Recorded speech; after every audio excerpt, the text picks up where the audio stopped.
രാമമൂർത്തി.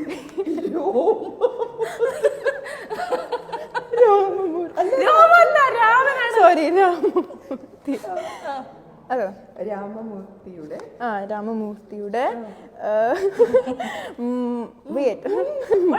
ചേച്ചി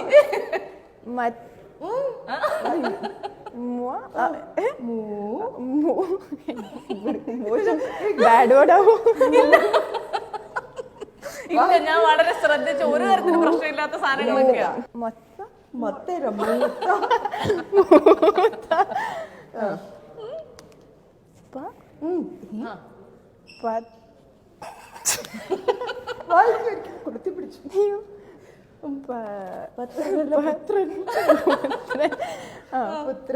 പുത്രൻ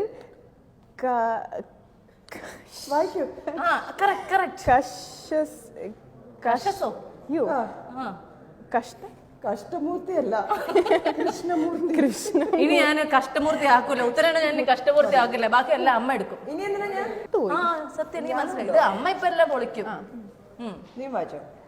ഞാനാണോ? ഞാൻ വായിക്കാം. അങ്ങാടിയിൽ തോറ്റതിന് അമ്മയോട്. അങ്ങനെ എന്തെങ്കിലും എപ്പോഴെങ്കിലും ഉണ്ടാവാറുണ്ടോ ചേച്ചി?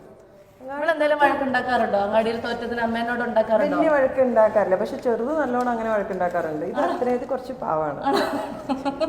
അതുകൊണ്ടല്ലേ അമ്മയുടെ കൂടെ? അത് എനിക്ക് തോന്നിയില്ലേ? പക്ഷെ ആ ചെറുതിന് എനിക്ക് അറിയില്ലല്ലോ, അതുകൊണ്ടാണ്. 5 വയസ്സ് കൂടിയതാണ്. രണ്ടെണ്ണം കൂടെ ചേച്ചി എടുക്കും. ഇവിടെ വായിച്ചാൽ നാളെ വന്ന് മേടിച്ചു. സമയം കഴിഞ്ഞു. പിന്നെ വായിക്കുന്നേ വേഗം. ഞാൻ നിനക്ക് പറ്റും. പറ്റും. വേണോ? ഞാൻ വായിക്കാം. ആനവായിൽ അമ്പഴങ്ങ, നിന്റെ വായിൽ കുമ്പളങ്ങ.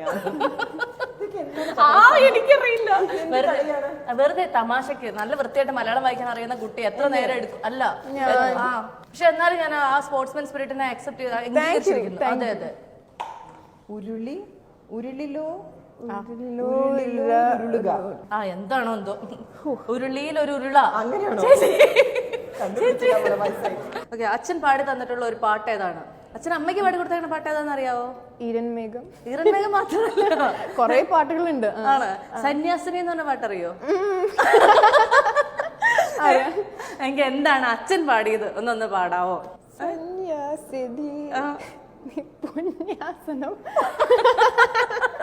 അതെ, പുണ്യാസനത്തിൽ എന്തോ. ചേച്ചി നമ്മള് ഫ്രണ്ട്സ് അല്ലേ ചേച്ചി? 10-20 വർഷം മുമ്പുള്ള കാര്യമാണ്. ഭയങ്കര സീരിയസ് ക്രൗഡ് ഒന്നുമല്ല. മലയാളം കുറച്ച് പുറകോട്ടുള്ള ഒരാളാണ്. സന്യാസിനി നിൻ പുണ്യാശ്രമത്തിൽ ഞാൻ ശരത്തിൽ മലയാളം. സന്യാസിനി നിൻ പുണ്യാസനത്തിൽ ഞാൻ സന്ധ്യ പുഷ്പം.